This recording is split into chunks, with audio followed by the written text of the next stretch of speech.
Hi friends, Aju ആണ്. എല്ലാവരും സുഖമായിട്ടിരിക്കുന്നു എന്ന് വിശ്വസിക്കുന്നു. ഇന്ന് നമ്മൾ ഇലക്ഷൻ റിലേറ്റഡ് ആയിട്ടുള്ള കുറച്ച് ട്രേഡുകൾ കാര്യങ്ങളൊക്കെ ഡിസ്കസ് ചെയ്യാമെന്ന് വിചാരിച്ചിട്ടാണ് ഇന്നത്തെ ഒരു വീഡിയോ ചെയ്യുന്നത്. അപ്പോൾ എന്നത്തെയും പോലെ തന്നെ വീഡിയോയുടെ അവസാനം വരെ കൂടെ ഉണ്ടായിരിക്കാൻ വേണ്ടി ശ്രമിക്കുക. എല്ലാവർക്കും വളരെയധികം യൂസ്ഫുൾ ആയിരിക്കുന്ന ഒരു വീഡിയോ ആയിരിക്കുമെന്ന് ഞാൻ ഇപ്പോഴേ തന്നെ ഉറപ്പ് പറയുന്നു. ഓക്കെ, എനിവേ എന്നത്തെയും പോലെ തന്നെ വീഡിയോ ലൈക്ക് ചെയ്യാൻ വേണ്ടിയിട്ട് പറഞ്ഞുകൊണ്ട് നമുക്ക് വീഡിയോ സ്റ്റാർട്ട് ചെയ്യാം. ഇന്ന് നമ്മൾ ആദ്യം നമുക്ക് മാർക്കറ്റിൻ്റെ ജസ്റ്റ് ഒരു അനലൈസ് നോക്കാം, എങ്ങനെയാണ് നമ്മുടെ മാർക്കറ്റ് മൂവ് ചെയ്തേക്കുന്നതെന്ന്. നമുക്കിപ്പം അറിയാം, നമ്മുടെ മാർക്കറ്റിൻ്റെ അകത്ത് ഇലക്ഷൻ റിലേറ്റഡ് ആയിട്ടുള്ള ഒരു ഹെവി അൺസർട്ടനിറ്റി ഉണ്ടെന്ന് നമുക്കറിയാം. നമ്മൾ പലപ്പോഴും ഇതിനെ പറ്റിയിട്ട് സംസാരിച്ചിട്ടുണ്ടായിരുന്നു. വിക്സ് ഭയങ്കര ഹൈ ആയിരുന്നു എന്നൊക്കെ നമ്മൾ സംസാരിച്ചിട്ടുണ്ടായിരുന്നു. പക്ഷേ മാർക്കറ്റിൻ്റെ മൊത്തത്തിലുള്ള ഒരു ട്രെൻഡ് നോക്കുക. കഴിഞ്ഞ ഒരു 2 മാസമായിട്ട് നിഫ്റ്റിക്കകത്ത് വലിയ രീതിയിലുള്ള മൊമെൻറ്റം കാര്യങ്ങളൊന്നും തന്നെ ബിൽഡ് ചെയ്തിട്ടില്ല. എവിടെയാണ് മൊമെൻറ്റം ബിൽഡ് ചെയ്തേക്കുന്നത്, അല്ലെങ്കിൽ ഏത് സ്റ്റോക്കുകളാണ് റിയാക്ട് ചെയ്യുന്നതെന്ന് ചോദിച്ചു കഴിഞ്ഞാൽ അത് BJP ഗവൺമെൻറ് വരും എന്നുള്ള എക്സ്പെക്റ്റേഷനിൽ മൂവ് ചെയ്യുന്ന ചില പർട്ടിക്കുലർ കൗണ്ടേഴ്സ് ഒഴിച്ചു കഴിഞ്ഞാൽ ബാക്കി മാർക്കറ്റിൻ്റെ അകത്ത് മൊത്തത്തിൽ നമുക്ക് മൊമെൻറ്റം തന്നെ ഒന്നും തന്നെ ഇല്ലയെന്ന് തന്നെ പറയേണ്ടി വരും. കാരണം എന്താണെന്ന് വെച്ചാൽ നിഫ്റ്റിയുടെ ഒരു ട്രെൻഡ് നോക്കുക. നിഫ്റ്റി കഴിഞ്ഞ ഒരു മാർച്ച് സ്റ്റാർട്ട് തൊട്ട് നോക്കുകയാണെങ്കിൽ ഏകദേശം ഒരു സൈഡ് വേസ് ട്രെൻഡിലാണ് നിഫ്റ്റി നിന്നത്. എവിടെയൊക്കെയാണോ തുടങ്ങിയത് അവിടെയൊക്കെ തന്നെയാണ് നിഫ്റ്റി നിൽക്കുന്നത്. താഴോട്ടും മേലോട്ടൊക്കെ പോകുന്നതല്ലാതെ നിഫ്റ്റി എവിടെ തുടങ്ങിയോ അവിടെ തന്നെ നിൽക്കുകയാണ്. ഓക്കെ, അതൊരു മാർച്ച് 1 തൊട്ട് നോക്കുകയാണെങ്കിൽ ആ കഴിഞ്ഞ ഒരു 2 മാസത്തിനിടയിൽ നിഫ്റ്റിയിൽ ഒരു രീതിയിലുള്ള നമുക്ക് മൊമെൻറ്റവും അല്ലെങ്കിൽ എന്താ പറയുക ഒരു കൃത്യമായിട്ടൊരു പൈസ ആർക്കും ഉണ്ടായി കൊടുത്തതായിട്ട് നമുക്ക് ഇൻഡെക്സ് വൈസ് നമുക്ക് കാണാൻ പറ്റുന്നില്ല. ഓക്കെ, ഇതാണ് നമ്മുടെ നിഫ്റ്റിയുടെ ട്രെൻഡ് എന്ന് പറയുന്നത്. അപ്പോൾ ഇത് ഇലക്ഷൻ റിലേറ്റഡ് ആയിട്ടുകൊണ്ട് മാത്രമാണോ ഇങ്ങനെ സംഭവിച്ചതെന്ന് നമ്മൾ നോക്കുകയാണെങ്കിൽ അതിനൊരു ബെസ്റ്റ് എക്സാമ്പിൾ നമ്മൾ നോക്കുക US മാർക്കറ്റിലോട്ടാണ്. US മാർക്കറ്റ് നോക്കുക. US-ൻ്റെ ഇൻഡെക്സ് നമ്മൾ നോക്കുകയാണെങ്കിൽ അതും സെയിം അവസ്ഥ തന്നെയാണ്. അത് എവിടെയാണോ മാർച്ച് സ്റ്റാർട്ട് ചെയ്തപ്പോഴത്തേക്ക് നിന്നത് അവിടെ തന്നെയാണ് ഇപ്പോഴും നിൽക്കുന്നത്. അല്ലാതെ അതിൻ്റെ അകത്തും ഒരു രീതിയിലുള്ള എന്താ പറയുക വെൽത്ത് ക്രിയേഷൻ നടന്നിട്ടില്ല. കഴിഞ്ഞ ഒരു 2 മാസത്തിൻ്റെ ഇടയിൽ വെൽത്ത് ക്രിയേഷൻ അല്ലെങ്കിൽ അവിടെയും സ്റ്റോക്ക് മാർക്കറ്റ് എന്ന് പറയുന്നത് ഒരു റേഞ്ച് ബൗണ്ട് മൂവ്മെൻ്റ് ആയിട്ട് തന്നെയാണ് നിൽക്കുന്നത്. അപ്പോൾ ലാസ്റ്റ് ഇതിനെല്ലാം ഒരുപാട് കോറിലേഷൻ നമുക്ക് കാണാൻ പറ്റും. ഇപ്പോൾ വെള്ളിയാഴ്ചത്തെ US മാർക്കറ്റിൻ്റെ ക്യാൻഡിൽ നോക്കുക, വളരെ ഹെവി ആയിട്ടുള്ള വോളിയം ബിൽഡ് ചെയ്തിട്ടുണ്ട്. ഇനി അതേ കണക്ക് തന്നെ നമുക്ക് ഇന്ത്യൻ മാർക്കറ്റിലോട്ട് വരിക. ഇന്ത്യൻ മാർക്കറ്റിലും വെള്ളിയാഴ്ചത്തെ ക്യാൻഡിൽ നോക്കുക, വളരെ ഹെവി ആയിട്ടുള്ള വോളിയം ബിൽഡ് ചെയ്തിട്ടുണ്ട്. അപ്പോൾ ഇതെല്ലാം ഇന്ത്യയിലെ ഇലക്ഷൻ കൊണ്ട് മാത്രമാണോ നടക്കുന്നത്? അല്ല, ഇതിൻ്റെ ഇടയിലൊക്കെ ഒരുപാട് FII അല്ലെങ്കിൽ ഇൻസ്റ്റിറ്റ്യൂഷൻ റിലേറ്റഡ് ആയിട്ടുള്ള ഒരുപാട് പ്ലേകളിലൂടെ ഉണ്ട്. അവർ മാർക്കറ്റിനെ കാണുന്നത് ഒരു ഗവൺമെൻറ് വരുമെന്നോ അല്ലെങ്കിൽ ഏതെങ്കിലും ഒരു പർട്ടിക്കുലർ ഇവൻറ്റ് നടക്കുമ്പോഴത്തേക്കും ഒരു രാജ്യം മൊത്തം കുതിക്കുമെന്നോ ഒക്കെ വിചാരിച്ചിട്ടല്ല FIIയും അല്ലെങ്കിൽ മറ്റുള്ള ഇൻസ്റ്റിറ്റ്യൂഷൻസൊക്കെ ഒരു മാർക്കറ്റിനെ കാണുന്നത്. അവരൊരു ട്രെൻഡ് ഓൾറെഡി തന്നെ മാർക്കറ്റിന് കൊടുക്കുന്നുണ്ട്. ആ ട്രെൻഡ് വൈസാണ് നമ്മുടെ മാർക്കറ്റ് മൂവ് ചെയ്യുന്നത്. അതല്ലാതെ ഉള്ള സ്പെസിഫിക് ആയിട്ടുള്ള മൊമെൻറ്റം നമുക്ക് കാണാൻ പറ്റുന്നത് സ്റ്റോക്കുകളുടെ അകത്ത് മാത്രമാണ്. അല്ലാതെ ഓവറോൾ നമ്മുടെ മാർക്കറ്റ് എന്ന് പറയുന്നത് അപ് ട്രെൻഡിൽ തന്നെയാണ് നിൽക്കുന്നത്. അതൊരു കൺസോൾട്ടേഷൻ ഫേസിലായിരുന്നു കഴിഞ്ഞൊരു 2 മാസമായിട്ട് നിന്നത്. ഇനി അവിടെ നിന്ന് എന്ത് തന്നെ ആയാലും ഇലക്ഷൻ റിസൾട്ട് എന്ത് തന്നെ ആയാലും ഇതിൻ്റെ മുന്നോട്ടുള്ള ഫർദർ മൊമെൻറ്റം തീരുമാനിക്കാൻ പോകുന്നത് FII മണിയും അതേ കണക്കിന് മറ്റ് ഇൻസ്റ്റിറ്റ്യൂഷൻസിൻ്റെ ഫണ്ടും ആയിരിക്കും. അല്ലാതെ നമ്മുടെ മാർക്കറ്റ് ഒരിക്കലും ഒരു ഗവൺമെൻറ് വന്നെന്ന് പറഞ്ഞുകൊണ്ട് പോയെന്ന് പറഞ്ഞുകൊണ്ട് ഒന്നും തന്നെ ഇടിഞ്ഞു പോകുന്നതല്ല. മാർക്കറ്റിന് മൊത്തത്തിലൊരു ട്രെൻഡ് ഉണ്ട്, ഒരു സൈക്ലിക്കൽ മൊമെൻറ്റം ഉണ്ട്. ഒരു 4 വർഷത്തെ സൈക്കിൾ നമ്മൾ ഇതിനു മുമ്പ് പല വീഡിയോസിലും പറഞ്ഞിട്ടുള്ള ഒരു സൈക്ലിക്കൽ മൊമെൻറ്റം ഉണ്ട്. ആ സൈക്ലിക്കൽ മൊമെൻറ്റം വഴി തന്നെ ആയിരിക്കും മാർക്കറ്റ് മുന്നോട്ട് മൂവ് ചെയ്യാൻ നോക്കുന്നത്. ഇനി ഇന്ത്യൻ മാർക്കറ്റ് സ്പെസിഫൈ ചെയ്ത് നമ്മൾ നോക്കുകയാണെങ്കിൽ കഴിഞ്ഞ ഒരു 8-10 ദിവസമായിട്ട് ചെറിയൊരു വീക്ക്നെസ് പല സ്റ്റോക്കുകളിലും ഉണ്ടായിരുന്നെങ്കിലും വെള്ളിയാഴ്ചത്തെ ഒരു ട്രെൻഡ് എന്ന് പറയുന്നത് വളരെ ക്രൂഷ്യൽ ആയിട്ടുള്ള ഒരു ട്രെൻഡായിരുന്നു. കാരണം നമ്മൾ പലപ്പോഴായിട്ട് പറഞ്ഞിട്ടുണ്ടായിരുന്നു മാർക്കറ്റ് എക്സ്പെക്ട് ചെയ്യുന്നതെന്ന് വെച്ച് കഴിഞ്ഞാൽ ഒരു 325 മുതൽ 350 സീറ്റ് വരെ BJPക്ക് കിട്ടുമെന്നായിരുന്നു മാർക്കറ്റ് എക്സ്പെക്ട് ചെയ്തുകൊണ്ടിരുന്നത്. നമ്മൾ കൃത്യമായിട്ട് സംസാരിച്ചിട്ടുണ്ടായിരുന്നു. പക്ഷേ വെള്ളിയാഴ്ചത്തെ ട്രെൻഡ് എന്ന് പറയുന്നത് വളരെയധികം ഇമ്പോർട്ടൻ്റ് ആയിട്ടുള്ള ട്രെൻഡായിരുന്നു. കാരണം പല അദാനി സ്റ്റോക്കുകളും 6%, 4%, 8% ഒക്കെ വെച്ചായിട്ട് അപ്പായിട്ടിരുന്നൊരു ദിവസമായിരുന്നു. അതായത് മാർക്കറ്റ് എക്സിറ്റ് പോൾ വരുന്നതിന് മുന്നേ തന്നെ പല കാര്യങ്ങളും മനസ്സിലാക്കുന്നു, അല്ലെങ്കിൽ പല ആൾക്കാരും ഇതിനനുസരിച്ചിട്ട് ഇങ്ങനൊരു ഫേവറബിൾ ആയിട്ടുള്ള ഒരു എന്താ പറയുക ഒരു ഇലക്ഷൻ റിസൾട്ട് വരുമെന്ന് കരുതിയിട്ട് അതിന് വേണ്ടിയിട്ടുള്ള ട്രേഡുകൾ കാര്യങ്ങളൊക്കെ എടുക്കുന്നു എന്നുള്ള രീതിയിൽ അദാനി സ്റ്റോക്കുകളെല്ലാം തന്നെ ബിഹേവ് ചെയ്തിട്ടുണ്ടായിരുന്നു. അപ്പോൾ നമുക്ക് ഇപ്പോൾ മാർക്കറ്റിൻ്റെ അകത്ത് നോക്കുകയാണെങ്കിൽ അദാനി സ്റ്റോക്കുകൾ നമുക്ക് ഇലക്ഷൻ റിലേറ്റഡ് ആയിട്ടുള്ള ഒരു ട്രേഡിന് വേണ്ടിയിട്ട് എടുക്കാൻ വേണ്ടി അത് നിങ്ങൾ ഓർത്ത് വെച്ചേക്കാം. ഇത് ലോങ് ടൈം പിക്കല്ല, നമുക്ക് ട്രേഡിന് വേണ്ടിയിട്ട് വേണമെങ്കിൽ അദാനി സ്റ്റോക്കുകൾ എടുക്കാൻ പറ്റുന്ന ലെവൽസിലാണ് ഇപ്പം നമുക്ക് കാണാൻ പറ്റുന്നത്. നമ്മളിപ്പോൾ അദാനി എൻ്റർപ്രൈസ് നോക്കുക. അദാനി എൻ്റർപ്രൈസ് നോക്കുകയാണെങ്കിൽ അതൊരു ബ്രേക്ക്ഔട്ട് ലെവലിലാണ് നിൽക്കുന്നത്. നമുക്കൊരു 3200 ലെവൽ ഒരു സ്റ്റോപ്പ് ലോസ് ആക്കി വെച്ചുകൊണ്ട് അദാനി എൻ്റർപ്രൈസിൽ വേണമെങ്കിൽ നമുക്ക് പൊസിഷൻസ് ബിൽഡ് ചെയ്യാം. അദാനി പോർട്ടൽ നോക്കുകയാണെങ്കിൽ അവിടെയും സെയിം അവസ്ഥ തന്നെയാണ്. അതും ഒരു ബ്രേക്ക്ഔട്ട് ലെവലിലാണ് നിൽക്കുന്നത്. ഇതെല്ലാം തന്നെ ഇന്നത്തെ എക്സിറ്റ് പോളിലൂടെ നോക്കുക. ഞാനിപ്പം വീഡിയോ റെക്കോർഡ് ചെയ്യുന്ന സമയത്ത് എക്സിറ്റ് പോൾ കാര്യങ്ങളൊന്നും തന്നെ വന്നിട്ടില്ല. നിങ്ങൾ എക്സിറ്റ് പോളിലൂടെ നോക്കുക. എക്സിറ്റ് പോളും എല്ലാം തന്നെ ഫേവറബിൾ ആണ്. മാർക്കറ്റ് മൺഡേ ഓപ്പൺ ചെയ്യാൻ നേരത്തും ഈ ട്രേഡുകളൊക്കെ തന്നെ മേലോട്ടാണ് കൂടുതൽ മൊമെൻറ്റം കാണിക്കുന്നതെങ്കിൽ നിങ്ങൾ പൊസിഷൻസ് വേണമെങ്കിൽ ട്രേഡിന് വേണ്ടിയിട്ട്, ഇത് ഭയങ്കര റിസ്ക്കി ആയിട്ടുള്ള ട്രേഡാണ്. കാരണം നമ്മൾ എപ്പോഴും ഇവൻറ്റ് റിലേറ്റഡ് ആയിട്ടുള്ള ട്രേഡുകളിൽ നിന്ന് മാറി നിൽക്കാൻ വേണ്ടിയിട്ടാണ് ശ്രമിക്കുന്നത്. പക്ഷേ ഇവിടെ ആക്ച്വലി സംഭവിക്കുന്നത് എന്തെന്ന് വെച്ച് കഴിഞ്ഞാൽ നമ്മളിത് ഒരു ഇൻവെസ്റ്ററിന് വേണ്ടിയിട്ടല്ല പറയുന്നത്, ഒരു ട്രേഡറിന് വേണ്ടിയിട്ടാണ് പറയുന്നത്. കൃത്യമായിട്ട് സ്റ്റോപ്പ് ലോസ് വെച്ചിട്ടാണ് പറയുന്നത്. മാത്രമല്ല നമ്മൾ ഈ കാര്യങ്ങളൊക്കെ സംസാരിക്കാതിരിക്കുകയാണെങ്കിൽ ബാക്കിയുള്ള ആൾക്കാർ അല്ലെങ്കിൽ ബാക്കിയുള്ള യൂട്യൂബ് ചാനൽസ് എല്ലാം ഇത് സംസാരിക്കുകയും അവരെല്ലാവരും കിടലങ്ങളായിട്ട് വന്നുകൊണ്ടിരിക്കുക, നമ്മളിത് സംസാരിക്കുന്നില്ല എന്നുള്ളൊരു ഫീൽ വരികയും ചെയ്യും. അപ്പോൾ അതുകൊണ്ടും കൂടെയാണ് ഞാൻ ഇതുപോലെയുള്ള ട്രേഡുകളും കൂടെ ഇപ്പോൾ ഇടയ്ക്ക് വെച്ച് പറയാൻ വേണ്ടി ശ്രമിക്കുന്നത്. ഓക്കെ, എനിവേ, അപ്പോൾ അദാനി പോർട്ട് എന്ന് പറഞ്ഞ സ്റ്റോക്കിൽ നോക്കുകയാണെങ്കിൽ അവിടെയും നമുക്കൊരു ബ്രേക്ക് ഔട്ടിൻ്റെ അടുത്തോട്ട് നിൽക്കുന്നതായിട്ട് കാണാൻ പറ്റും. 1450 മേലോട്ട് സ്റ്റോക്ക് വരുമ്പോഴത്തേക്കും ബ്രേക്ക് ഔട്ടാണ്. 1400 നമുക്കൊരു സ്റ്റോപ്പ് ലോസ് ആയിട്ട് വേണമെങ്കിൽ കൺസിഡർ ചെയ്യാവുന്നതാണ്. അതേ കണക്ക് തന്നെ ATGL എന്ന് പറഞ്ഞ സ്റ്റോക്ക് നമുക്കൊരു ക്ലിയർ ബ്രേക്ക് ഔട്ട് ആയിട്ടില്ല. പക്ഷേ എന്നിരുന്നാൽ പോലും ഇവിടെ താഴെ ഉണ്ടാക്കിയിരിക്കുന്ന ഒരു ചെറിയൊരു സൈഡ് വേസ് ട്രെൻഡിൻ്റെ ബ്രേക്ക് ഔട്ട് നമുക്ക് ഓൾറെഡി കിട്ടിയിട്ടുണ്ട്. ഒരു 30% 40% പൊസിഷൻ നമുക്ക് ഇപ്പം ബിൽഡ് ചെയ്യാം. ബാക്കി ഒരു 1100 പിന്നെ 1150 റേഞ്ച്, ഈ രണ്ട് റേഞ്ചിൻ്റെ മേലോട്ട് പോകുമ്പോഴത്തേക്കും ബാക്കി പതുക്കെ വേണം നമുക്ക് പൊസിഷൻസ് ബിൽഡ് ചെയ്യാവുന്നതാണ്. ഇതിൻ്റെ സ്റ്റോപ്പ് ലോസ് ആയിട്ട് നമുക്ക് വയ്ക്കാൻ പറ്റുന്നത് 960 ലെവൽസാണ്. ഓക്കെ, അത് കഴിഞ്ഞിട്ട് പിന്നെ നെക്സ്റ്റ് സ്റ്റോക്ക് എന്ന് പറയുന്നത് അദാനി ഗ്രീൻ ആണ്. അദാനി ഗ്രീനിൻ്റെ ബ്രേക്ക് ഔട്ട് ലെവൽ എന്ന് പറയുന്നത് 2000 റേഞ്ചാണ്. 2000-ൻ്റെ മേലോട്ട് ക്ലോസിംഗ് കിട്ടുമ്പോഴത്തേക്ക്, ക്ലോസിംഗ് മീൻസ് ഇത് ക്ലോസിംഗ് എന്ന് പലപ്പോഴും നമ്മൾ പറയാൻ നേരത്തെ എന്തിനാണ്, മാർക്കറ്റിൻ്റെ ഒരു സ്ട്രെങ്ത് ആ ഒരു പർട്ടിക്കുലർ റേഞ്ചിന് മേലോട്ട് സ്ട്രെങ്ത് കിട്ടിയോ ഇല്ലേ എന്ന് അറിയാൻ വേണ്ടിയിട്ടാണ് ഈ ക്ലോസിംഗ് പറയുന്നത്. പക്ഷേ ക്ലോസിംഗ് നമ്മൾ എപ്പോഴും ക്ലോസിംഗ് വരെ, മാർക്കറ്റ് തീർന്ന വരെ വെയിറ്റ് ചെയ്തിരിക്കുകയാണെങ്കിൽ സ്റ്റോക്ക് ഒരുപാട് കയറിപ്പോകും. അപ്പോൾ നിങ്ങൾ ക്ലോസിംഗ് വരെ നോക്കേണ്ട കാര്യമല്ല, രാവിലെ തന്നെ മാർക്കറ്റിൻ്റെ ആദ്യത്തെ ഒരു അരമണിക്കൂർ കഴിയുമ്പോഴത്തേക്കും നമുക്ക് ഏകദേശം ഒരു ഐഡിയ കിട്ടും ഇതെങ്ങോട്ടാണ് ക്ലോസ് ചെയ്യാൻ പോകുന്നതെന്ന്. കാരണം ആദ്യത്തെ ഒരു അരമണിക്കൂർ കഴിയുമ്പോഴത്തേക്കും ആ ഉണ്ടാക്കിയിരിക്കുന്ന ഓളിയം വെച്ചിട്ട് നമുക്ക് ഏകദേശം ഒരു ഐഡിയ കിട്ടുന്നതായിരിക്കും. ഇത്രയും ഓളിയം മാർക്കറ്റിൻ്റെ ആദ്യത്തെ അരമണിക്കൂറിലോ അല്ലെങ്കിൽ 15 മിനിറ്റിലോ ബിൽഡ് ചെയ്തിട്ടുണ്ടെങ്കിൽ ഇനി മുന്നോട്ട് പോകുമ്പോഴത്തേക്കും നല്ല രീതിയിൽ ഓളിയം ബിൽഡപ്പ് വരുമായിരിക്കും എന്ന് നമുക്കൊരു ഐഡിയ കിട്ടുന്നതായിരിക്കും.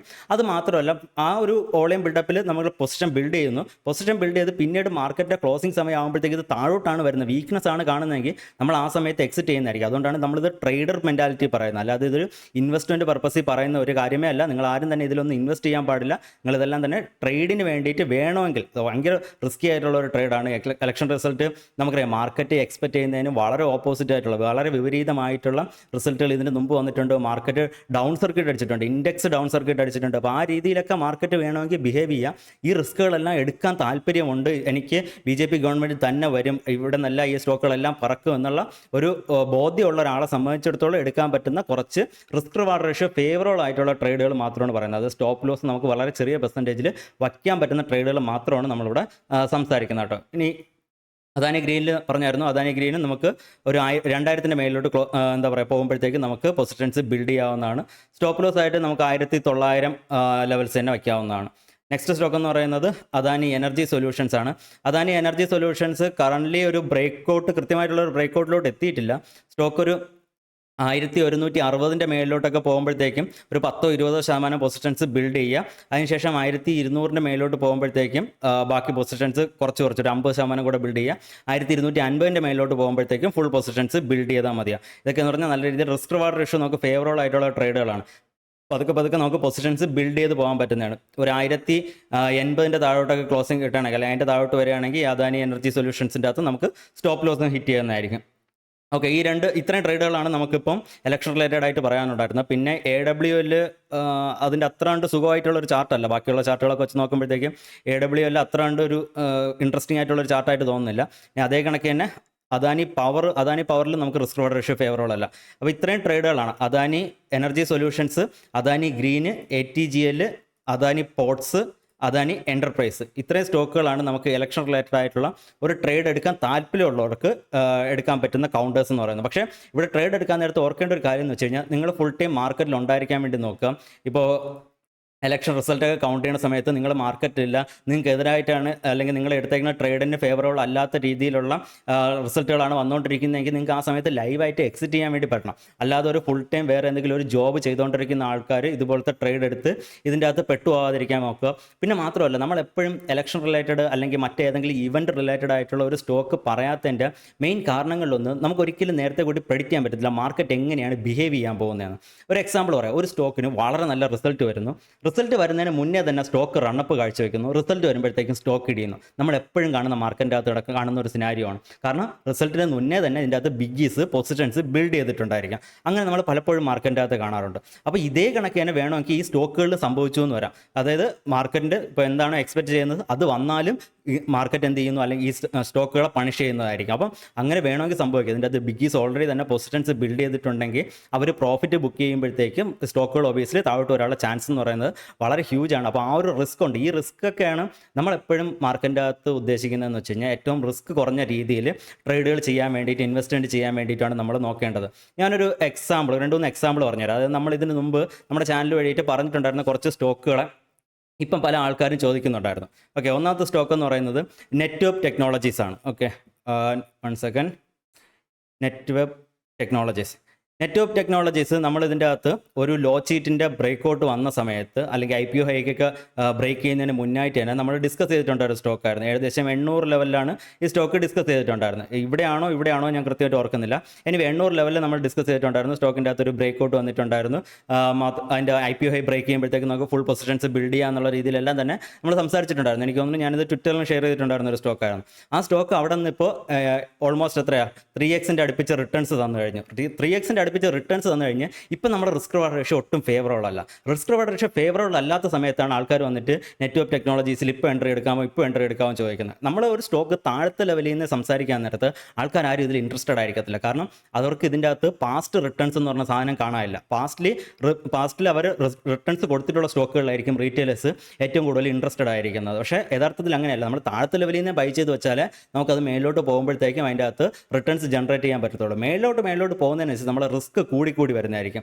മറ്റൊരു എക്സാമ്പിൾ നമുക്ക് പറയാൻ പറ്റുന്നത് അയണോക്സ് ഇന്ത്യ എന്ന് പറയുന്ന സ്റ്റോക്കാണ്. 1 സെക്കൻഡ്. അയണോക്സ് ഇന്ത്യയെ നമ്മൾ താഴത്തെ ലെവലിൽ സംസാരിച്ചൊരു സ്റ്റോക്കാണ്. ഏകദേശം 800-880 ലെവലിലൊക്കെയാണെന്ന് തോന്നുന്നു സംസാരിച്ചത്. ആ സ്റ്റോക്ക് അവിടെ നിന്ന് ഇപ്പോൾ ഇത്ര റിട്ടേൺസ് തന്നു. ഇവിടെ ഇപ്പോൾ ഇനിയൊരു പ്രൈമറി ബേസിൻ്റെ ക്രിയേഷനാണ് നടക്കുന്നത്. ഇപ്പോൾ ഈ സ്റ്റോക്ക് പല ആൾക്കാരും വന്നിട്ട് കമൻറ്റിൽ ചോദിക്കുന്നുണ്ട്, ഇനി ഈ സ്റ്റോക്ക് കുറച്ചൊന്ന് സൈഡ് വൈസ് പോയിട്ട് അടുത്തൊരു ബ്രേക്കൗട്ട് തരുമ്പോൾ മാത്രമേ നമുക്ക് ഈ സ്റ്റോക്കിൽ എൻട്രി പോസിബിൾ ആവത്തുള്ളൂ. ഓക്കെ, കറണ്ട് ലെവൽസിൽ എൻട്രി എടുക്കാതിരിക്കുന്നതായിരിക്കും നല്ലത്. കാരണം കുറച്ച് നാൾ നമ്മൾ സൈഡ് വൈസിൻ്റെ അകത്ത് ട്രാപ്പ് ആവാനുള്ള ചാൻസ് കൂടുതലാണ്. നെക്സ്റ്റ് സ്റ്റോക്ക് എന്ന് പറയുന്നത് ജ്യോതി CNC ആണ്. ഓക്കെ, ജ്യോതി വളരെ നല്ലൊരു പിക്കായിരുന്നു. കാരണം എന്തെന്ന് വെച്ച് കഴിഞ്ഞാൽ ഇടയ്ക്ക് വെച്ച് നമ്മുടെ സ്മോൾ ക്യാപ്പിൻ്റെ അകത്ത് ഒരു കറക്ഷൻ വന്നായിരുന്നല്ലോ. ആ സ്മോൾ ക്യാപ്പിൻ്റെ കറക്ഷൻ വന്ന സമയത്ത് നമ്മൾ സംസാരിച്ചിട്ടുണ്ടായിരുന്നു, ആദ്യം ഈ കറക്ഷനിൽ നിന്ന് റിക്കവർ ചെയ്ത് മേലിലോട്ട് കയറി പോകുന്ന ഏതൊക്കെ സ്റ്റോക്കുകളാണോ അത് നിങ്ങളുടെ വാച്ച് ലിസ്റ്റിൽ ഉണ്ടായിരിക്കണമെന്ന് പറഞ്ഞിട്ടുണ്ടായിരുന്നു. അതായത് ആദ്യം സ്ട്രെങ്ത് കാണിക്കുന്നത്, മാർക്കറ്റ് ബോട്ടം ചെയ്യുന്നതിന് മുന്നേ തന്നെ സ്റ്റോക്കുകൾ പലതും ബോട്ടം ചെയ്ത് ഓൾ ടൈം ഹൈസ് ടച്ച് ചെയ്യാറുണ്ട്. അങ്ങനെ ഒരു സ്റ്റോക്കായിരുന്നു ജ്യോതി CNC. നമ്മളന്ന് പറഞ്ഞിട്ടുണ്ടായിരുന്ന ഒരു സ്റ്റോക്കായിരുന്നു. നമുക്ക് ട്രേഡ് ആയിട്ട് വേണമെങ്കിൽ പൊസിഷൻസ് ബിൽഡ് ചെയ്യാന്നുള്ള രീതിയിൽ സംസാരിച്ചിട്ടുണ്ടായിരുന്ന സ്റ്റോക്കായിരുന്നു. എൻ്റെ ആ സ്റ്റോക്ക് നോക്കുക, സ്റ്റോക്ക് വളരെ കുറച്ച് 2-3 മാസത്തെ സമയം കൊണ്ട് തന്നെ സ്റ്റോക്ക് ഏകദേശം ഡബിൾ ഉടനെ എത്തുന്നതായിരിക്കും. 650 രൂപ ആണ് നമ്മൾ ബ്രേക്കൗട്ട് പറഞ്ഞിരുന്നത്. 650 നിന്ന് ഇപ്പോൾ സ്റ്റോക്ക് 1000 മേലിലോട്ട് പോയിട്ടുണ്ടായിരുന്നു. ഓക്കെ, അപ്പോൾ ഇതേ കണക്ക് ഈ സ്റ്റോക്കുകളിലൊക്കെ ഇപ്പോഴാണ് ആൾക്കാർ വന്നിട്ട് പൊസിഷൻസ് ബിൽഡ് ചെയ്യട്ടെ എന്ന് ചോദിക്കുന്നത്. കാരണം ഇവർ ഇപ്പോൾ ഈ പാസ്റ്റിലുള്ള ഇത്രയും റിട്ടേൺസ് വന്നത് കണ്ടിട്ടാണ് ഇപ്പോൾ ആൾക്കാർ വന്ന് ചോദിക്കുന്നത്. ഇതുപോലുള്ള പിക്കുകളിൽ ഇനി നമ്മുടെ റിസ്ക് റിവാർഡ് റേഷ്യോ ഫേവറബിൾ അല്ല, അടുത്തൊരു പാറ്റേൺ ഉണ്ടാക്കിയിട്ട് ആ പാറ്റേണിൻ്റെ ബ്രേക്കൗട്ടിന് വേണ്ടിയിട്ട് വെയിറ്റ് ചെയ്യുക. ഇപ്പോൾ നമ്മൾ അദാനി സ്റ്റോക്കുകളിൽ നോക്കുകയാണെങ്കിൽ ഇതിൻ്റെ അകത്തെല്ലാം തന്നെ ഒരു പാറ്റേൺ ഫോം ചെയ്തിട്ടുണ്ട്. ഈ പാറ്റേണിൻ്റെ ബ്രേക്കൗട്ട് റേഞ്ചിൽ ഈ സ്റ്റോക്കുകൾ നിൽക്കുന്നു. അതുകൊണ്ടാണ് ഈ സ്റ്റോക്കിന് നമ്മളിപ്പോൾ ഒരു ട്രേഡ് എന്നുള്ള രീതിയിൽ കൺസിഡർ ചെയ്യാനുള്ള കാര്യം എന്ന് പറയുന്നത്. അല്ലാതെ ഈ സ്റ്റോക്കുകളുടെ ഫണ്ടമെൻ്റലി ഒരു എന്താ പറയുക, ഫണ്ടമെൻ്റലി നമുക്ക് ഇൻവെസ്റ്റ് ചെയ്യാൻ വേണ്ടിയിട്ടുള്ള നല്ല സ്റ്റോക്ക് അല്ല നമ്മൾ പലപ്പോഴും പറഞ്ഞിട്ടുണ്ട്. ഇനി നമുക്ക് മാർക്കറ്റിൻ്റെ അകത്തുള്ള മറ്റൊരു ഇൻട്രസ്റ്റിംഗ് ആയിട്ടുള്ള കാര്യം എന്താണെന്ന് നോക്കുകയാണെങ്കിൽ, ഇപ്പോൾ ഉള്ള മാർക്കറ്റിൻ്റെ ഈ ഒരു ട്രെൻഡ് മുന്നോട്ട് പൊയ്ക്കൊണ്ടിരിക്കുന്നതിൻ്റെ മെയിൻ റീസൺ, അല്ലെങ്കിൽ ഈ സ്റ്റോക്കുകളുടെ അകത്തുള്ള ഈ ഒരു ട്രെൻഡ് നിലനിൽക്കുന്നതിൻ്റെ മെയിൻ റീസൺ എന്ന് പറയുന്നത് ഈ കാണുന്ന ഡേറ്റയാണ്. അതായത് FII കണ്ടിന്യൂസ് ആയിട്ട് കഴിഞ്ഞ 2 മാസമായിട്ട് സെല്ലിംഗ് മോഡലാണ്. അതാണ് നമ്മുടെ ഇൻഡെക്സ് മൂവ് ചെയ്യാത്തതിൻ്റെ മെയിൻ റീസൺ എന്ന് പറയുന്നത്. പക്ഷേ എന്നിട്ടും ഇൻഡെക്സ് ഇടിഞ്ഞു പോകാത്തതിൻ്റെ റീസൺ എന്ന് പറഞ്ഞാൽ ഈ വലത്തെ സൈഡിൽ കാണുന്ന DIയുടെ ബൈയിങ് ആണ്. നമുക്കറിയാം ഇപ്പോൾ നമ്മുടെ SIP എമൗണ്ട് എന്ന് പറയുന്നത് ഓരോ മാസത്തിലും 20,000 കോടിയുടെ SIP എമൗണ്ടാണ് മ്യൂച്വൽ ഫണ്ടുകളിലോട്ട് റീറ്റെയിലേഴ്സ് ഇട്ടുകൊണ്ടിരിക്കുന്നത്. അപ്പോൾ അത്രയും പൈസ അത്രയും ലിക്വിഡിറ്റി നമ്മുടെ മാർക്കറ്റിൻ്റെ അകത്തോട്ട് വന്നുകൊണ്ടിരിക്കുകയാണ്. ഇത് പോരാഞ്ഞിട്ട് റീറ്റെയിലേഴ്സ് ഡയറക്റ്റ് ബൈ ചെയ്യുന്നതുകൊണ്ട്. അപ്പോൾ ഇതെല്ലാം കൊണ്ട് തന്നെ ഇത്രയും ലിക്വിഡിറ്റി നിൽക്കുന്നതുകൊണ്ടാണ് നമ്മുടെ സ്റ്റോക്ക് മാർക്കറ്റ് ഇടിയാതെ ഇത്ര കണ്ട് FIയുടെ സെല്ലിങ് വന്നിട്ടും ഇടിയാതെ പിടിച്ച് നിൽക്കുന്നതിൻ്റെ മെയിൻ റീസൺ എന്ന് പറയുന്നത്. നമ്മൾ പലപ്പോഴായിട്ട് പറഞ്ഞിട്ടുണ്ട്, ലിക്വിഡിറ്റിയാണ് ഒരു ബുൾ മാർക്കറ്റ് ഡ്രൈവ് ചെയ്യുന്നത്, അല്ലാതെ ഫണ്ടമെൻ്റൽസോ അല്ല കമ്പനിയുടെ ക്വാളിറ്റിയോ മാനേജ്മെൻറ്റിൻ്റെ ക്വാളിറ്റിയോ ഗ്രോത്തോ ഒന്നും തന്നെയല്ല. ലിക്വിഡിറ്റി എത്ര ഉണ്ടോ അത്ര ഉണ്ട് ആ മാർക്കറ്റ് മേലോട്ട് പോകുന്നതായിരിക്കും. നമുക്കിത് കൊറോണ ക്രാഷിൻ്റെ സമയത്ത് നമ്മൾ കണ്ടതാണ്. കൊറോണയ്ക്ക് കമ്പനികൾ മോശം റിസൾട്ട് കാഴ്ചവെക്കുകയാണെങ്കിൽ മാർക്കറ്റ് അതിനെ എങ്ങനെ കണക്കാക്കും? മാർക്കറ്റ് കണക്കാക്കുന്നത് ഇപ്പം മോശം റിസൾട്ടാണ്, പക്ഷേ മുന്നോട്ട് നല്ല റിസൾട്ട് വരും, ഇതിലും മോശം ഇനി റിസൾട്ട് ഉണ്ടാവുന്നതല്ല എന്ന രീതിയിൽ മാർക്കറ്റ് തന്നെ കണക്കാക്കും. കാരണം എന്താണ്, എല്ലാവരിലും പൈസ ഉണ്ട്, മേടിക്കാൻ വേണ്ടിയിട്ട് ആൾക്കാർ റെഡിയാണ്. മേടിക്കാൻ റെഡി ആയിരിക്കുമ്പോൾ ഷെയർ പ്രൈസ് മേളിലോട്ട് പോകും. അപ്പോൾ അതിന് ജസ്റ്റിഫൈ ചെയ്യുന്ന രീതിയിൽ റീസൺസ് ഇങ്ങനെ കൊണ്ടുവരുന്നതായിരിക്കും. അതേ സമയത്ത് നമ്മളൊരു ബെയർ മാർക്കറ്റാണ് ബെയർ മാർക്കറ്റിലാണ് നിൽക്കുന്നതെങ്കിൽ എത്ര നല്ല റിസൾട്ടുകൾ വന്നാലും കമ്പനികൾ ഇടിഞ്ഞിടിഞ്ഞ് താഴോട്ട് പോകുന്നതായിരിക്കും. അവിടെ മാർക്കറ്റ് പറയും ഇതിപ്പോൾ നല്ല റിസൾട്ട് കാണിച്ചു, മുന്നോട്ട് ചിലപ്പോൾ ഇത് വരത്തില്ലായിരിക്കും, അല്ലെങ്കിൽ ഇത്ര കണ്ട് ഹൈ പിയിലാണ് നിൽക്കുന്നത്, ഈ പി ഇനി സസ്റ്റൈനബിൾ ആയിട്ടുള്ളൊരു പി അല്ല എന്നൊക്കെ പറയുന്നതായിരിക്കും. അപ്പം മാർക്കറ്റിൻ്റെ എന്താണോ മാർക്കറ്റിൻ്റെ സെൻറ്റിമെൻറ്റ്സ്, ആ സെൻറ്റിമെൻറ്റ്സിനനുസരിച്ചായിരിക്കും സ്റ്റോക്കുകൾ മൂവ് ചെയ്യുന്നത്. അല്ലാതെ കമ്പനികൾ കൊണ്ടുവരുന്ന റിസൾട്ടുകൾ പലപ്പോഴും നല്ല റിസൾട്ട് ആണെങ്കിൽ പോലും അതിനത് ഡിസർവ് ചെയ്യുന്ന ഒരു റിയാക്ഷൻ പലപ്പോഴും മാർക്കറ്റ് കൊടുക്കാറില്ല. ഇനി യു എസ് മാർക്കറ്റ് നമ്മൾ നോക്കുകയാണെങ്കിൽ യു എസ് മാർക്കറ്റിൻ്റെ അകത്ത് ഇപ്പം പല ടൈപ്പിലുള്ള ന്യൂസുകളാണ് വന്നുകൊണ്ടിരിക്കുന്നത്. എസ്പെഷ്യലി നമ്മുടെ ഇൻട്രസ്റ്റ് റേറ്റ് കട്ട് പ്രമാണിച്ച് ഇൻട്രസ്റ്റ് റേറ്റ് കട്ടും അതേ കണക്ക് തന്നെ നമ്മുടെ സ്റ്റോക്ക് മാർക്കറ്റിൻ്റെ നെക്സ്റ്റ് ബെയർ മാർക്കറ്റ് സ്റ്റാർട്ട് ആവുന്നതിനെ പറ്റിയിട്ട് ഒരു വീഡിയോ ഞാൻ ചെയ്തു വെച്ചിട്ടുണ്ട്. ഞാൻ ടൈം കിട്ടുന്നതിനനുസരിച്ചിട്ട് ആ വീഡിയോ പബ്ലിഷ് ചെയ്യാൻ വേണ്ടിയിട്ട് ശ്രമിക്കുക. നിങ്ങൾ എല്ലാവരും തന്നെ അത് പബ്ലിഷ് ചെയ്യുമ്പോഴത്തേക്ക് അത് കാണാൻ വേണ്ടിയിട്ട് ശ്രമിക്കുക കേട്ടോ. കാരണം ഇൻട്രസ്റ്റ് റേറ്റ് കട്ട് നമ്മൾ പലപ്പോഴും വളരെ പോസിറ്റീവായിട്ടുള്ള സംഭവമായിട്ടാണ് കണക്കാക്കുന്നതെങ്കിലും അത് അടുത്ത ബെയർ മാർക്കറ്റിലോട്ടുള്ള കൗണ്ട് ഡൗൺ ആക്ച്വലി സ്റ്റാർട്ട് ചെയ്യുന്നൊരു സംഭവമാണ്. ഇൻട്രസ്റ്റ് റേറ്റ് കട്ട് വന്നു കഴിഞ്ഞാൽ പിന്നെ മാർക്കറ്റിൻ്റെ ഒരു ലാസ്റ്റ് ലെഗ് ഓഫ് റാലി ആയിരിക്കും നമ്മുടെ ഇന്ത്യൻ മാർക്കറ്റിൻ്റെ അകത്തും അതേ കണക്കിന് ഗ്ലോബലി നമ്മൾ യു എസ് മാർക്കറ്റിൻ്റെ അകത്തും എല്ലാം തന്നെ കാണാൻ പോകുന്നത്. ഇപ്പോൾ ഈ ഇൻട്രസ്റ്റ് റേറ്റിൻ്റെ കട്ട് വരാത്തിടത്തോളം മാർക്കറ്റിന് ചെറിയ രീതിയിൽ ഷോർട്ട് ടൈമിൽ അത് നെഗറ്റീവായിട്ട് നമുക്ക് ഫീൽ ചെയ്യുമെങ്കിൽ പോലും ഇതൊക്കെയെന്ന് പറഞ്ഞാൽ മാർക്കറ്റ് ഒരു bull market always climb the wall of worries എന്നാണ് നമ്മൾ പറയുന്നത്. അതായത് എന്തെങ്കിലുമൊക്കെ പ്രശ്നങ്ങളുണ്ടായിരിക്കും, ആ പ്രശ്നങ്ങൾ ഇങ്ങനെ തരണം ചെയ്ത് ഇങ്ങനെ പൊയ്ക്കൊണ്ടിരിക്കും. അപ്പോൾ ഇതൊക്കെ ഷോർട്ട് ടൈം പ്രശ്നങ്ങളാണ്, പ്രോബ്ലംസ് ആണ്. ഈ പ്രോബ്ലംസിനെല്ലാം പതുക്കെ മാർക്കറ്റ് തരണം ചെയ്ത് മേലിലോട്ട് കയറി പോകുന്നതായിരിക്കും. യു എസിൻ്റെ അകത്ത് നമുക്ക് ഈ സെയിം ട്രെൻഡ് തന്നെയാണ് കാണാൻ പറ്റിക്കൊണ്ടിരിക്കുന്നത്. ഇനി നെക്സ്റ്റ് എന്ന് പറയുന്നത് സെക്ടർ റൊട്ടേഷനാണ്. വളരെ ഇമ്പോർട്ടൻ്റ് ആയിട്ടുള്ള ഒരു ഫാക്ടറാണ് സെക്ടർ റൊട്ടേഷൻ എന്ന് പറഞ്ഞാൽ. പല ആൾക്കാരും ഇപ്പോൾ ഈ ഫാൻസിയിലുള്ള സ്റ്റോക്കുകൾ, ഇപ്പം ഞാൻ പോലും പേഴ്സണലി നിങ്ങളുടെ അടുത്ത് പറയുന്നത് ഫാൻസിയിലുള്ള സ്റ്റോക്കുകൾ മാറിയിട്ട് നമ്മൾ എന്താ പറയുക FMCG അല്ലെങ്കിൽ വേറെ എവിടെയെങ്കിലുമൊക്കെയാണ് നിങ്ങൾക്ക് വാല്യൂ കാണുന്നത്, അങ്ങനെയുള്ള സ്റ്റോക്കുകളിലൊക്കെയാണ് നമ്മളിപ്പോൾ ഇൻവെസ്റ്റ് ചെയ്യേണ്ടതെന്ന് നമ്മൾ തന്നെ പലപ്പോഴായിട്ട് സംസാരിക്കാറുണ്ട്. നമ്മൾ അവിടെ എല്ലാം തന്നെ പ്രതീക്ഷിക്കുന്നത് ഒരു സെക്ടർ റൊട്ടേഷൻ നടക്കുമെന്നാണ്. കാരണം എപ്പോഴും ഒരു സെക്ടർ പീക്ക് ചെയ്യുന്നതെന്ന് വെച്ച് കഴിഞ്ഞാൽ അത് അതിൻ്റെ മാക്സിമം ഫാൻസിയിൽ നിൽക്കാൻ നേരത്താണ്, മാക്സിമം പോസിറ്റിവിറ്റിയിൽ നിൽക്കാൻ നേരത്താണ് ഒരു സെക്ടർ റൊട്ടേറ്റ് ചെയ്യുന്നത്. എന്താണ് സെക്ടർ റൊട്ടേഷൻ കൊണ്ട് ഉദ്ദേശിക്കുന്നത്? സെക്ടർ റൊട്ടേഷൻ എന്ന് പറഞ്ഞാൽ വളരെ സിമ്പിളാണ്. ബിഗീസ് ഒരു സെക്ടറിലോട്ട് പൈസ ഇട്ടുകൊണ്ടിരിക്കുന്നു, ഒരു സെക്ടറിൽ നല്ല നല്ല കമ്പനീസ് ഉണ്ട്, അവർ പൈസ ഇട്ടുകൊണ്ടിരിക്കുന്നു, സ്റ്റോക്ക് പ്രൈസ് മേലിലോട്ട് പൊയ്ക്കൊണ്ടിരിക്കുന്നു. സ്റ്റോക്ക് പ്രൈസ് മേലിലോട്ട് പോകുന്നതിനനുസരിച്ചിട്ട് റീറ്റെയിലേഴ്സ് അതിൻ്റെ അകത്ത് പൈസ ഇടുന്നു. റീറ്റെയിലേഴ്സ് പൈസ ഇടുന്നതിനനുസരിച്ചിട്ട് സ്റ്റോക്ക് പ്രൈസ് കുറച്ചൊന്ന് എന്താ പറയുക ഒരു ബബിൾ വാല്യൂഷൻ ഉണ്ട്, അല്ലെങ്കിൽ ഒരു ബബിൾ ടെറിട്ടറിയിലോട്ട് പോയി കഴിയുമ്പോഴത്തേക്കും പിന്നെ എന്ത് ചെയ്യുന്നു, ബിഗീസിന് അത് അട്രാക്റ്റീവ് അല്ലാതായിട്ട് വരും. ബിഗീസിന് അത് അട്രാക്റ്റീവ് അല്ലാതായിട്ട് വരുമ്പോഴത്തേക്കും രണ്ട് കാര്യങ്ങൾ അവിടെ സംഭവിക്കും. ഒന്നാമത്തെ കാര്യം എന്ന് വെച്ച് കഴിഞ്ഞാൽ മറ്റ് സ്ട്രോങ് ആയിട്ടുള്ള പിക്കുകളിൽ ഇൻവെസ്റ്റ് ചെയ്തുകൊണ്ടിരുന്ന റീറ്റെയിൽ ഇൻവെസ്റ്റേഴ്സ് അവർക്ക് അവിടെ റിട്ടേൺസ് ഇല്ലാത്തതുകൊണ്ട് അവർ അതിനെ വിറ്റിട്ട് ആ പൈസയും കൂടെ ഈ ഫാൻസി സ്റ്റോക്കുകളിലോട്ട് കൊണ്ടുവരാൻ വേണ്ടി ശ്രമിക്കുന്നതായിരിക്കും. അതൊന്നാമത് സംഭവിക്കും. അപ്പോഴത്തേക്കും നല്ല സ്റ്റോക്കുകൾ പിന്നെ ഇടിഞ്ഞ് അവർ കുറച്ചുകൂടെ അട്രാക്റ്റീവ് ആയിട്ടുള്ള വാല്യൂഷൻസിലോട്ട് പോകുന്നതായിരിക്കും. ഈ സമയത്ത് ബിഗീസ് എന്ത് ചെയ്യും, ഇവർ ഈ റീറ്റെയിലേഴ്സ് രണ്ടാമത് വാങ്ങിക്കാൻ വരുന്ന റീറ്റെയിലേഴ്സിന് ഈ ഷെയർസ് എല്ലാം വിറ്റ് കൊടുത്തിട്ട് അവർ ഈ മറ്റ് അട്രാക്റ്റീവ് ആയിട്ടുള്ള ബാക്കിയുള്ള പിക്കുകളിലോട്ട് അവർ പതുക്കെ മൈഗ്രേറ്റ് ചെയ്യുന്നതായിരിക്കും. അപ്പോൾ എന്ത് ചെയ്യുന്നു, ഈ ടോപ്പ് ചെയ്തിട്ടുള്ള സ്റ്റോക്കുകൾ അല്ലെങ്കിൽ ടോപ്പിൽ നിൽക്കുന്ന സ്റ്റോക്കുകൾ പതുക്കെ ഇടിഞ്ഞു തുടങ്ങുന്നതായിരിക്കും, ബോട്ടത്തിൽ നിൽക്കുന്ന സ്റ്റോക്കുകൾ പതുക്കെ കയറി തുടങ്ങുന്നതായിരിക്കും. ഇതൊരു ബുൾ മാർക്കറ്റിൻ്റെ അകത്ത് പലപ്പോഴും സംഭവിക്കുന്ന ഒരു കാര്യമാണ്.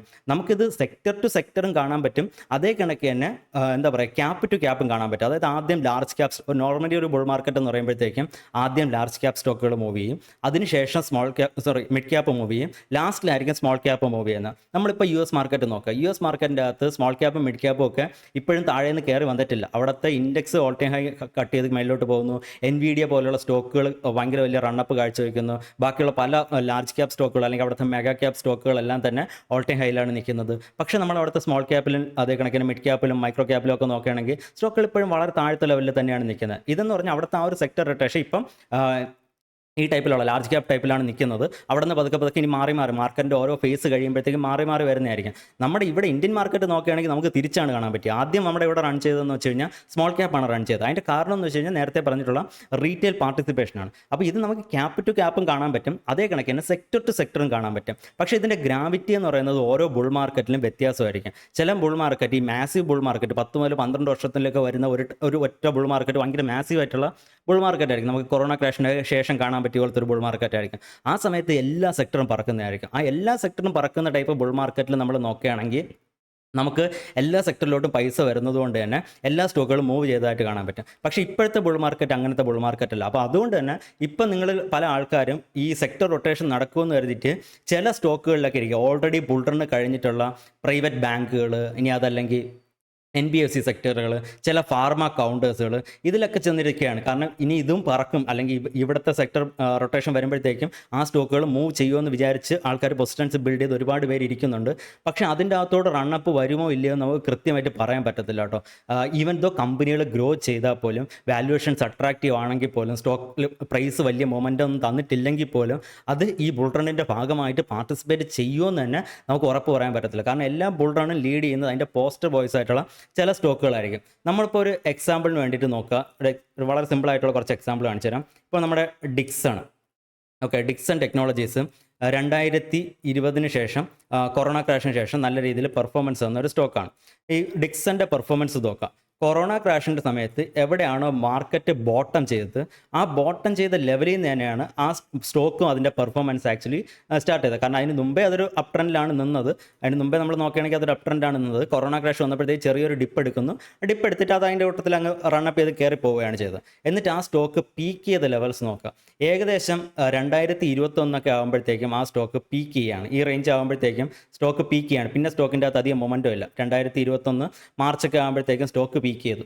ഓക്കെ, ഇവിടെ നമുക്ക് വളരെ സൂപ്പറായിട്ടുള്ളൊരു എക്സാമ്പിളാണ്. ഈ 2021 മാർച്ചൊക്കെ ആകുമ്പോഴത്തേക്കും റീറ്റെയിലേഴ്സ് ഈ സ്റ്റോക്കിൻ്റെ പുറകെയാണ്. അതിൻ്റെ ബിഗ്ഗീസ് ആ സമയത്ത് സ്റ്റോക്ക് വിൽക്കുന്നു. സ്റ്റോക്ക് വിറ്റിരുന്നെങ്കിൽ പോലും ആ സ്റ്റോക്ക് എന്നാലും അപ് ട്രെൻഡിലായിരുന്നു. മാർക്കറ്റ് അടുത്തൊരു സൈഡ് വേസ് കറക്ഷൻ പോകുന്നത് വരെ അത് അപ് ട്രെൻഡിൽ തന്നെയായിരുന്നു. പക്ഷേ അതിൻ്റെ അകത്ത് വെൽത്ത് ക്രിയേഷൻ നടക്കത്തില്ല. നമ്മളിപ്പോൾ പല സ്റ്റോക്കുകളും സംസാരിക്കുമ്പോഴത്തേക്ക് അതിൻ്റെ അകത്ത് വെൽത്ത് ക്രിയേഷൻ നടക്കത്തില്ല എന്ന് പറയുന്നത് ഈ സെയിം സിനാരിയോ വെച്ചിട്ടാണ്. അതായത് ഒരിക്കൽ ഒരു ബുൾ മാർക്കറ്റിൻ്റെ അകത്ത് പെർഫോം ചെയ്ത് കഴിഞ്ഞാൽ, അതിൻ്റെ അകത്ത് മൾട്ടി ബാഗർ റിട്ടേൺസ് കിട്ടിക്കഴിഞ്ഞാൽ, അത് ഒരിക്കൽ പീക്ക് ചെയ്തിട്ടുണ്ടെങ്കിൽ പിന്നെ ആ സ്റ്റോക്ക് നമുക്ക് അപ് ട്രെൻഡ് ആണെന്നൊക്കെ തോന്നുമെങ്കിലും അതിൻ്റെ അകത്ത് ആക്ച്വലി നമുക്ക് മൾട്ടി ബാഗർ റിട്ടേൺസ് കിട്ടത്തില്ല. ആ സ്റ്റോക്ക് തന്നെ നോക്കുക. സ്റ്റോക്ക് അതിനുശേഷം വലിയൊരു കറക്ഷൻ, മാർക്കറ്റ് അടുത്ത് ഇടിഞ്ഞപ്പോഴത്തേക്കും കറക്ഷനിലോട്ട് പോകുന്നു. ഇടിഞ്ഞ means market, Indian market sideways മാത്രമേ പോയിട്ടുള്ളൂ. US മാർക്കറ്റ് മാത്രമേ ആ സമയത്ത് ഒരു കറക്ഷൻ നടത്തിയിട്ടുണ്ടായിരുന്നുള്ളൂ. എനിവേ മാർക്കറ്റ് സൈഡ് വേസ് പോയപ്പോഴത്തേക്കും ഈ സ്റ്റോക്കും ഒരു കറക്ഷനിലോട്ട് പോകുന്നു. അതിനുശേഷം അടുത്ത ബുൾ മാർക്കറ്റ് വന്നപ്പോഴത്തേക്കാണ് ഈ സ്റ്റോക്ക് പെർഫോം ചെയ്ത് കയറിപ്പോയത്. എന്നാലും മൾട്ടി ബാഗർ റിട്ടേൺസ് ഇല്ല. അത് ഓർക്കുക. ഈ സ്റ്റോക്ക് മൾട്ടി ബാഗർ റിട്ടേൺസിന് തരത്തില്ല, കോമ്പൗണ്ട് റിട്ടേൺസ് മാത്രമേ തരത്തുള്ളൂ. ഈ ഒരു സിനാരിയോണ് നമ്മൾ പല സ്റ്റോക്കുകളിലും പറയാൻ വേണ്ടി ശ്രമിക്കുന്നത്. എനിവേ അത് വിടുക. അപ്പോൾ പറഞ്ഞു വന്നതെന്ന് വെച്ച് കഴിഞ്ഞാൽ ഇവിടെ നോക്കുക. ഇവിടെ ഈ ഒരു ഫസ്റ്റ് ഫേസ് ഓഫ് ബുൾ മാർക്കറ്റിൽ ആരാണ് റണ്ണപ്പ് ചെയ്തത്? ഇതേ രീതിയിൽ കെമിക്കൽ സ്റ്റോക്കുകളും പിന്നെ അതേ കണക്കിന് ഡിക്സൺ പോലെ കോൺട്രാക്ട് മാനുഫാക്ചറിങ് ചെയ്യുന്ന കമ്പനീസ്, ഈ ആത്മനിർഭര ഭാരത് പോലെയുള്ള തിയറീസ്, പിന്നെ മേക്ക് ഇൻ ഇന്ത്യ, ഇതിൻ്റെയൊക്കെ ഒരു ബൂസ്റ്റ് നടക്കുന്ന സമയമായിരുന്നു. ആ സമയത്ത് ഏറ്റവും കൂടുതൽ റണ്ണപ്പ് എടുത്തത് ഇതുപോലത്തെ സ്റ്റോക്കുകളും കെമിക്കൽ സ്റ്റോക്കുകളും പിന്നെ ഈ ഡിക്സൺ പോലെയുള്ള കോൺട്രാക്ട് മാനുഫാക്ചറിങ് ചെയ്യുന്ന കമ്പനീസുമാണ് ആ സമയത്ത് റണ്ണപ്പ് എടുത്തത്. അതിനുശേഷം നമ്മൾ നോക്കുകയാണെങ്കിൽ പിന്നീട് റണ്ണപ്പ് എടുത്തത് അതിൻ്റെ ആ 2021 മാർച്ചൊക്കെ ആയപ്പോഴത്തേക്കും, അല്ലെങ്കിൽ 2021 മാർച്ച് വരെ പോയില്ല, ഏകദേശം 2020 ലാസ്റ്റ്, 2021 തുടക്കമൊക്കെ ആയപ്പോഴത്തേക്കും പതുക്കെ ലീഡർഷിപ്പ് ചേഞ്ചായി. ലീഡർഷിപ്പ് എങ്ങോട്ട് ചേഞ്ചായി? ലീഡർഷിപ്പ് പ്ലാറ്റ്ഫോം ബേസ്ഡ് ബിസിനസ്സുകളിൽ, പിന്നെ അതേ കണക്ക് തന്നെ നമ്മുടെ ഷുഗർ സെക്ടറിലോ ഇതിലോട്ടൊക്കെ ലീഡർഷിപ്പ് ചേഞ്ച് ആയി. 2020 ലാസ്റ്റ് ആയപ്പോഴത്തേക്കും ലീഡർഷിപ്പ് ചേഞ്ച് ആയി. പിന്നെ ബുൾ റൺ ലീഡ് ചെയ്ത മറ്റ് സ്റ്റോക്കുകളെന്ന് പറയുന്നത് ഇതുപോലത്തെ സ്റ്റോക്കുകളാണ്. നോക്കുക, ഇത് നിങ്ങൾ ഈ ഒരു പ്ലാറ്റ്ഫോം ബേസ്ഡ് ബിസിനസ്സുകളും ഷുഗർ സ്റ്റോക്കുകളൊക്കെ ഒന്ന് ഓപ്പൺ ചെയ്ത് നോക്കുക. അതൊക്കെ ചാർട്ടിൽ പലതും റണ്ണപ്പ് കാഴ്ചവെക്കുന്നത് 2020 ലാസ്റ്റോടെ അല്ലെങ്കിൽ 2020 നവംബർ ആ ഒരു റേഞ്ചോടെയൊക്കെയാണ് അത് പലതും റണ്ണപ്പ് കാഴ്ചവെക്കുന്നത്. ഓക്കെ, അപ്പോൾ അങ്ങനെ ഇതാണ് നമ്മൾ സെക്ടർ റൊട്ടേഷൻ കൊണ്ട് ഉദ്ദേശിക്കുന്നത്. എപ്പോഴും ബുൾ റൺ ലീഡ് ചെയ്യുന്നു പോകുന്നത് ഒരേ സെക്ടർ തന്നെ ആയിരിക്കത്തില്ല. പക്ഷേ ഇതിൻ്റെ അകത്ത് നമ്മൾ പ്രതീക്ഷിക്കുന്ന ടൈപ്പ് സെക്ടർ തന്നെ വരണമെന്ന് വെച്ച് കഴിഞ്ഞാൽ അത് എപ്പോഴും നമുക്ക് പറയാൻ പറ്റത്തില്ല. കാരണം ഈ ഒരു സെക്ടറിൻ്റെ അകത്ത് ഒരു പോസിറ്റീവ് ടെയിൽവിൻഡ് ആ സമയത്ത് നടന്നിട്ടുണ്ടായിരുന്നു. ഇപ്പം പ്ലാറ്റ്ഫോം ബേസ്ഡ് ബിസിനസ് ആണെങ്കിൽ അവിടെ പറഞ്ഞിട്ടുണ്ടായിരുന്ന തിയറി എന്ന് വെച്ച് കഴിഞ്ഞാൽ ആൾക്കാരെല്ലാം വീട്ടിൽ ഇരുന്ന് വർക്ക് ഫ്രം ഹോം പോലെയുള്ള കാര്യങ്ങൾ ചെയ്യാണ്. അപ്പോഴും ഒട്ടും തളർന്നു പോകാത്തൊരു ബിസിനസ് മേഖല എന്ന് പറയുന്നത് പ്ലാറ്റ്ഫോം ബേസ്ഡ് ബിസിനസ്സുകളാണ്. പിന്നെ നമ്മൾ ഷുഗർ സ്റ്റോക്കുകളിൽ നോക്കുകയാണെങ്കിൽ എഥനോൾ ബ്ലെൻഡിങ് പോലെയുള്ള ഒരുപാട് പോസിറ്റീവ് ഫാക്ടേഴ്സ് ഉണ്ടായിരുന്നു. അപ്പോൾ ആ പോസിറ്റീവ് ഫാക്ടേഴ്സ് നിന്ന സമയത്ത് ആ സെക്ടർ അവിടെയും റണ്ണപ്പ് നടത്തി. അപ്പോൾ നമ്മൾ പറയുന്നു FMCGയിലൊക്കെ നല്ല അട്രാക്റ്റീവ് ആയിട്ടുള്ള വാല്യുവേഷൻസിൽ സ്റ്റോക്കുകൾ അവൈലബിൾ ആണെന്ന് പറയുമ്പം പോലും, അല്ലെങ്കിൽ NBFCകളിൽ പലതും നല്ല ലെവൽസിലാണെന്ന് പറയുമ്പോൾ പോലും അവിടെ ആ റണ്ണപ്പ് നടക്കുമോ ഇല്ലേ എന്നുള്ളത് നമുക്ക് കൃത്യമായിട്ട് ഇപ്പോഴേ പറയാൻ പറ്റത്തില്ല. ആ സമയത്ത് അത് റണ്ണപ്പ് നടക്കാനുള്ള സമയമാകുമ്പോഴത്തേക്കും എവിടെയാണോ ആക്ച്വലി ഒരു ടെയിൽവിൻഡ് ഉള്ളത് ആ ടെയിൽവിൻഡിനനുസരിച്ചേ പോകത്തുള്ളൂ. അത് ചിലപ്പോൾ നെക്സ്റ്റ് ബഡ്ജറ്റിൽ വരുന്ന എന്തെങ്കിലും ഒരു കാര്യമായിരിക്കാം. ഇനി അതല്ല ഈ ഗവൺമെൻറ് അല്ല വേറൊരു ഗവൺമെൻറ്റാണ് വരുന്നത്, അവരുടെ പോളിസി റിലേറ്റഡ് ആയിട്ടുള്ള എന്തെങ്കിലും കാര്യമായിരിക്കാം. എന്തെങ്കിലും ഒരു ടെയിൽവിൻഡിൻ്റെ ഒരു ഫാക്ടർ ഉണ്ടായിരിക്കും. ആ ടെയിൽവിൻഡിൻ്റെ ഫാക്ടർ അനുസരിച്ചിട്ടായിരിക്കും മൊത്തത്തിലൊരു സെക്ടർ റൊട്ടേഷൻ നടക്കുകയാണെങ്കിൽ കമ്പനീസ് പെർഫോം ചെയ്യാൻ പോകുന്നത്. അപ്പോൾ നമുക്ക് കൃത്യമായിട്ട് മുൻകൂട്ടി പ്രെഡിക്റ്റ് ചെയ്യാൻ പറ്റത്തില്ല. അപ്പോൾ അതുകൊണ്ട് തന്നെ നിങ്ങൾ എടുത്തു വെച്ചിരിക്കുന്ന കൗണ്ടേഴ്സ് നെക്സ്റ്റ് ഒരു റൊട്ടേഷൻ്റെ അകത്ത് ഈ ഒരു സെക്ടർ അല്ല വേറെ ഏതെങ്കിലുമൊക്കെ സെക്ടറാണ് റണ്ണപ്പ് ചെയ്യാൻ പോകുന്നത് എന്ന് തോന്നുകയാണെങ്കിൽ നിങ്ങളിതിൽ മടിച്ച് നിൽക്കേണ്ട കാര്യമില്ല. ഈ സെക്ടറിൽ നിന്ന് വേറെ സെക്ടറിലോട്ട് മാറുന്നതിലും കുഴപ്പമില്ല. പക്ഷേ ഞാൻ പേഴ്സണലി FMCG സെക്ടറിൽ കുറച്ച് ബുള്ളിഷ് ആയിരിക്കുന്നതിൻ്റെ ഒരു കാരണം പല സ്റ്റോക്കുകളും നല്ല രീതിയിൽ ക്യാപെക്സ് ചെയ്തിരിക്കുന്നതുകൊണ്ടാണ്. ഇപ്പോൾ ഞാൻ ഇടയ്ക്ക് വെച്ചിട്ട് നമ്മുടെ ഇതുവഴിയിട്ട് ബ്ലോഗ് വഴിയിട്ടാണെങ്കിൽ ബിക്കാജി ഫുഡ്സ് എന്ന് പറയുന്ന കമ്പനി ഷെയർ ചെയ്തിട്ടുണ്ടായിരുന്നു. ആൻഡ് ആ കമ്പനി ലാസ്റ്റ് ഫ്രൈഡേ നമ്മൾ നോക്കുകയാണെങ്കിൽ ബ്രേക്കൗട്ട് വന്നിട്ടുണ്ടായിരുന്നു. 10% വെച്ച് സ്റ്റോക്ക് അപ്പായിരുന്നു. വളരെ നല്ല ഓളിയും കാര്യങ്ങളൊക്കെ വന്നിട്ടുണ്ടായിരുന്നു. അപ്പം ഇതേ കണക്ക് വളരെ നല്ല കമ്പനികൾ നല്ല നല്ല റിസൾട്ടുകൾ കാഴ്ചവെക്കുന്ന കമ്പനീസ് വളരെയധികം റണ്ണപ്പ് കാഴ്ചവെക്കുക, സ്റ്റിൽ വലിയ റണ്ണപ്പൊന്നും കാഴ്ചവെക്കാതെ നമുക്ക് കിട്ടുന്നുണ്ട്. പക്ഷേ ഈ ബിക്കാജി ഫുഡ്സിൻ്റെ അകത്ത് ഞാൻ അത്ര കണ്ടൊരു പോസിറ്റീവ് അല്ല. എന്ന് വെച്ചാൽ മൾട്ടിബാഗർ റിട്ടേൺസ് കിട്ടുന്ന ടൈപ്പ് ഞാൻ പോസിറ്റീവ് അല്ല. കാരണം സ്റ്റോക്ക് ഓൾറെഡി അത്യാവശ്യം നല്ലൊരു മാർക്കറ്റ് ക്യാപിറ്റലൈസേഷനുള്ള കമ്പനിയാണ്. മാത്രമല്ല ഇതിൻ്റെ വാല്യൂഷൻ എന്ന് പറഞ്ഞാൽ ഓൾറെഡി അത്യാവശ്യം ഹൈ ആയിട്ടുള്ളൊരു വാല്യൂഷനാണ്. അതായത് ഇപ്പം കമ്പനിയിൽ എന്തൊക്കെയുണ്ടോ അതെല്ലാം തന്നെ ഓൾറെഡി ഫാക്റ്റേഡ് ഇൻ ആണ് എന്ന് കരുതിയിട്ട് ഇനി വാല്യൂഷൻ റീറൈറ്റ് സംഭവിക്കത്തില്ല എന്നല്ല, റീറൈറ്റിംഗ് സംഭവിക്കും. പക്ഷേ മൾട്ടി ബാഗറിനുള്ള പോസിബിലിറ്റി എന്ന് പറഞ്ഞാൽ വളരെ കുറവാണ്. പിന്നെ മാത്രമല്ല നിങ്ങൾക്ക് എൻ്റെ ബ്ലോഗിൽ കയറി നോക്കുകയാണെങ്കിൽ ഇനി ഒരുപാട് ഇതുപോലെയുള്ള സ്റ്റോക്കുകൾ നമ്മൾ താഴത്തെ ലെവലിൽ വെച്ചിട്ട് പറഞ്ഞേക്കുന്ന കാണാൻ പറ്റും. ഈ സ്റ്റോക്കുകളൊക്കെ തന്നെ നിങ്ങൾ വാച്ച് ലിസ്റ്റിൽ കീപ്പ് ചെയ്യാൻ വേണ്ടി ശ്രമിക്കുക.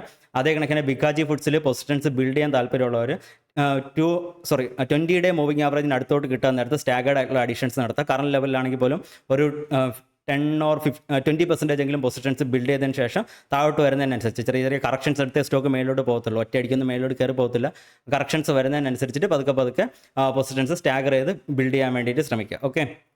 ആൻഡ് കഴിഞ്ഞ ഇപ്പോൾ ഒരു 1-2 ദിവസമായിട്ട്, അതായത് എനിക്ക് തോന്നുന്നു ഇന്നലെ രാത്രി തൊട്ടാണെന്ന് തോന്നുന്നു, നമ്മുടെ സൈറ്റ് ഒന്ന് ഡൗൺ ആണ്, ബ്ലോഗ് ഡൗൺ ആണ്. അതിൻ്റെ റീസൺ ഞാൻ കുറച്ചുകൂടെ ഒന്ന് അപ്ഗ്രേഡ് ചെയ്യാൻ വേണ്ടി ശ്രമിച്ചുകൊണ്ടിരിക്കുകയാണ്. ഇപ്പം വളരെ ബേസിക് ആയിട്ടുള്ളൊരു ബ്ലോഗാണ് നമ്മൾ റൺ ചെയ്തുകൊണ്ടിരിക്കുന്നത്. അത് മാറിയിട്ട് കുറച്ചുകൂടെ പേജസ് ഉള്ള, കുറച്ചുകൂടെ കാണാൻ കുറച്ചുകൂടെ ലുക്കുള്ള, കുറച്ചുകൂടെ സർവീസസ് കൊടുക്കുന്ന ടൈപ്പ് സ്റ്റോക്കുകളും സെക്ടറുകളൊക്കെ സെപ്പറേറ്റ് അതിൻ്റെ അനാലിസിസ് കൊടുക്കുന്ന ടൈപ്പ് ഒരു ബ്ലോഗ് ബിൽഡ് ചെയ്യാൻ വേണ്ടി ശ്രമിച്ചുകൊണ്ടിരിക്കുകയാണ്. അപ്പോൾ അത് കാരണം സൈറ്റ് ചിലപ്പോൾ 1-2 ദിവസത്തേക്ക് കൂടെ ഡൗൺ ആയിരിക്കും. അതിന് ശേഷം മാത്രമേ നിങ്ങൾക്ക് അതിൻ്റെ അകത്തോട്ട് ആക്സസ് കിട്ടത്തുള്ളൂ. ഓൾറെഡി നിങ്ങൾ ഇമെയിലൊക്കെ കൊടുത്തിട്ടുള്ള ആൾക്കാരാണെങ്കിൽ ഒന്നുകൊണ്ട് പേടിക്കേണ്ട. നിങ്ങളുടെ ഇമെയിലിൻ്റെ ഡേറ്റ കാര്യങ്ങളെല്ലാം തന്നെ എൻ്റെ കയ്യിലുണ്ട്. അപ്പം ഞാൻ ആ പുതിയ ഇത് വരുന്നതിനനുസരിച്ച് വെബ്സൈറ്റ് ബിൽഡ് ചെയ്ത് വരുന്നതിനനുസരിച്ചിട്ട് അതിലോട്ട് അപ്ലോഡ് ചെയ്തതിന് ശേഷം നിങ്ങൾക്ക് പുതിയ കാര്യങ്ങൾ നോട്ടിഫിക്കേഷൻ എല്ലാം തന്നെ അതിലോട്ട് വരുത്താൻ വേണ്ടിയിട്ട് ശ്രമിക്കുന്നതായിരിക്കും. ഓക്കെ. പിന്നെ അതേ കണക്ക് തന്നെ ലാസ്റ്റ് ഇന്നൊരു കാര്യം കൂടെ പറഞ്ഞിട്ട് അർത്ഥം വളരെ ഇമ്പോർട്ടൻ്റ് ആയിട്ടുള്ള, വളരെ ഇൻട്രസ്റ്റിംഗ് ആയിട്ടുള്ളൊരു കാര്യമാണ് നമ്മുടെ IRB ഇൻഫ്രാസ്ട്രക്ചർ എന്ന് പറയുന്ന കമ്പനി. IRB infra developers. ഈ കമ്പനീനെ നോക്കുക. കമ്പനി 10% ഡൗൺ ആയിരുന്നു 30-ാം തീയതി വ്യാഴാഴ്ച ദിവസം 10% ഡൗൺ ആയിരുന്നു. ഞാൻ ഈ കമ്പനി പറയാനുള്ളൊരു കാര്യം എന്ന് വെച്ച് കഴിഞ്ഞാൽ നമ്മൾ ഇടയ്ക്ക് വെച്ചിട്ട് ഓപ്പറേറ്റേഴ്സ് എങ്ങനെയാണ് സ്റ്റോക്ക് മാനിപ്പുലേറ്റ് ചെയ്യുന്നതിനെ പറ്റിയിട്ട് ഒരു വീഡിയോ ഇട്ടിട്ടുണ്ടായിരുന്നില്ലേ? അതൊക്കെ കഴിഞ്ഞൊരു ഒരാഴ്ച എന്തോ കഴിഞ്ഞപ്പോഴത്തേക്കും നമ്മുടെ കമൻറ്റിൽ എപ്പോഴും ചോദിക്കുന്ന ഒരു ചോദ്യമാണ് ഈ IRB ഇൻഫ്രയിൽ പൊസിഷൻ ബിൽഡ് ചെയ്തോട്ടെ, IRB ഇൻഫ്രയിൽ പൊസിഷൻ ബിൽഡ് ചെയ്തോട്ടെ, സ്റ്റോക്കിൻ്റെ ടെക്നിക്കൽ എങ്ങനെയാണ്, ഫണ്ടമെൻ്റലി എങ്ങനെയാണ്, ലോങ് ടൈം എങ്ങനെയാണെന്നൊക്കെ പറഞ്ഞുകൊണ്ട് ഇഷ്ടം പോലെ കമൻറ്റ് വരുമായിരുന്നു. അപ്പോൾ ഞാൻ ഈ പർട്ടിക്കുലർ സ്റ്റോക്ക് നമ്മൾ ടെക്നിക്കലി നോക്കുകയാണെങ്കിൽ നമുക്കൊരു നല്ലൊരു ബ്രേക്ക് ഔട്ടിൽ നിൽക്കുന്നതായിട്ട് കാണാൻ പറ്റും. ഓക്കെ. സ്റ്റോക്ക് നോക്കുക, ടെക്നിക്കലി നല്ലൊരു ബ്രേക്ക് ഔട്ടിൽ നിൽക്കുന്നതായിട്ട് കാണാൻ പറ്റും. ഞാൻ നോർമലി ഇതുപോലുള്ള സ്റ്റോക്കിൽ എന്താ പറയുക, ബ്രേക്ക് ഔട്ടിലാണ് വേണമെങ്കിൽ പൊസിഷൻസ് ബിൽഡ് ചെയ്ത് ഒരു സ്റ്റോപ്പ് ലോസ് വെച്ച് പൊസിഷൻസ് ബിൽഡ് ചെയ്യുക എന്നുള്ളൊരു കമൻ്റ് ആയിരിക്കും പറയുന്നത്. പക്ഷേ ഈ ഒരു സ്റ്റോക്ക് ഇത്ര ആൾക്കാർ ചോദിക്കുന്നതുകൊണ്ട് ഞാൻ ഒരു പുള്ളിയുടെ അടുത്ത് ചോദിച്ചു, എന്താണ് ഇത്ര ആൾക്കാർ ഇത് ചോദിക്കുന്നത്? കുറേ ആൾക്കാർ ചോദിക്കുന്നല്ലോ, എവിടെ നിന്നാണ് ഈ സ്റ്റോക്കിൻ്റെ പേര് കിട്ടിയെന്ന് ചോദിച്ചു. എൻ്റെ പുള്ളി പറഞ്ഞത് സഞ്ജീവ് ബസൻ എന്ന് പറയുന്ന ആൾ ET Now എല്ലാ ദിവസവും വന്ന് പറയുന്ന ഒരു സ്റ്റോക്കാണെന്ന് പറഞ്ഞു. ഓക്കെ. അതിനുശേഷം സ്റ്റോക്കിലോട്ട് നോക്കുക, സ്റ്റോക്ക് 10% താഴോട്ട് അടിച്ചിട്ടുണ്ട്.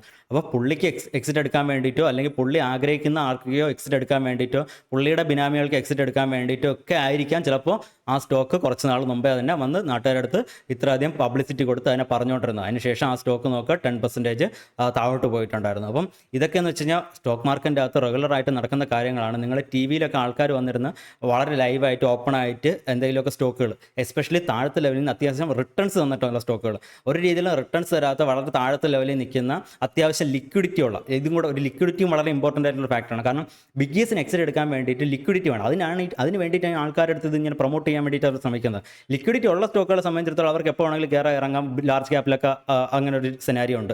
പക്ഷേ അതേ സമയത്ത് സ്മോൾ ക്യാപ്പിലും മിഡ് ക്യാപ്പിലും വരാൻ നേരത്ത് ലിക്വിഡിറ്റി ഇല്ലാത്ത ടൈപ്പ് സ്റ്റോക്കുകളാണെങ്കിൽ അവർ ഇതേ കണക്കൊക്കെ പ്രൊമോട്ട് ചെയ്തിട്ടായിരിക്കും അവർ ആ സ്റ്റോക്കിൻ്റെ അകത്ത് നിന്ന് എക്സിറ്റ് എടുക്കാൻ വേണ്ടി ശ്രമിക്കുന്നത്. ഇതിപ്പോൾ എനിക്ക് കൃത്യമായിട്ട് അറിയത്തില്ല അത് ആ ഒരു റീസൺ കൊണ്ടാണോ ഇടിഞ്ഞത്, അല്ലെങ്കിൽ ആ ഒരു ഈ പുള്ളി ഇത് നേരത്തെ ചിലപ്പോൾ ഇങ്ങനൊരു ഡ്രോപ്പിനുള്ള പോസിബിലിറ്റി ഉണ്ടെന്ന് പുള്ളി നേരത്തെ മുൻകൂട്ടി കണ്ടിട്ട് പുള്ളി നേരത്തെ തന്നെ ഇതിൻ്റെ അകത്ത് നിന്ന് എക്സിറ്റ് എടുക്കാൻ വേണ്ടിയിട്ട്, ഈ ബ്രേക്ക് ഔട്ടിൻ്റെ സമയത്ത് എക്സിറ്റ് എടുക്കാൻ പറ്റും. നമ്മൾ ബ്രേക്ക് ഔട്ടിൻ്റെ സമയത്തുള്ള ക്യാൻഡിലുകൾ നോക്കുകയാണെങ്കിൽ പലതും അപ്പർ സൈഡിൽ ഷാഡോസ് കൂടുതലുള്ള ടൈപ്പ് ക്യാൻഡിലായിരുന്നു. അത് സ്റ്റോക്ക് മേലോട്ട് സസ്റ്റെയിൻ ചെയ്യുന്നില്ല. സ്റ്റോക്ക് മേലോട്ട് പോകുന്നതിനനുസരിച്ച് ഈ ന്യൂസ് കാര്യങ്ങളൊക്കെ വരുന്നതിനനുസരിച്ച് മേലോട്ട് പോകുമ്പോഴത്തേക്കും ആരൊക്കെയും നല്ല രീതിയിൽ തന്നെ സെല്ലിങ് നടത്തുന്നുണ്ടായിട്ട് നമുക്ക് കാണാൻ പറ്റിയിട്ടുണ്ടായിരുന്നു. അപ്പോൾ അതിനുശേഷമാണ് സ്റ്റോക്ക് ഇടിഞ്ഞേക്കുന്നത്. അപ്പോൾ ഈ സമയത്ത് തന്നെ ഇതിൻ്റെ അകത്തുള്ള സ്മാർട്ട് മണി അല്ലെങ്കിൽ ഇതിൻ്റെ അകത്ത് ഈ പറഞ്ഞിട്ടുള്ള ആൾക്കാരൊക്കെ തന്നെ നേരത്തെ തന്നെ പൊസിഷൻസ് ലൈറ്റ് ചെയ്ത് ഇറങ്ങി പോയിട്ടുണ്ടായിരിക്കും. അപ്പം നിങ്ങൾ ഇതുപോലുള്ള സ്റ്റോക്കുകൾ ഹോൾഡ് ചെയ്യരുത്. അല്ലെങ്കിൽ ഇങ്ങനെ ആൾക്കാർ പറയുന്ന ഏതെങ്കിലുമൊക്കെ ടി വി ചാനൽസിൽ വന്നെടുത്തിട്ട് വലിയ വലിയ പുള്ളിയാണ് നമുക്ക് തോന്നിക്കുന്നത്, കോട്ടൺ സൂട്ടൊക്കെ ഇട്ട് നിൽക്കുന്ന ആൾക്കാർ പറഞ്ഞു എന്ന് വിചാരിച്ചിട്ട് ഇതുപോലുള്ള സ്റ്റോക്കുകൾ നിങ്ങൾ പൊസിഷൻസ് ദയവ് ചെയ്ത്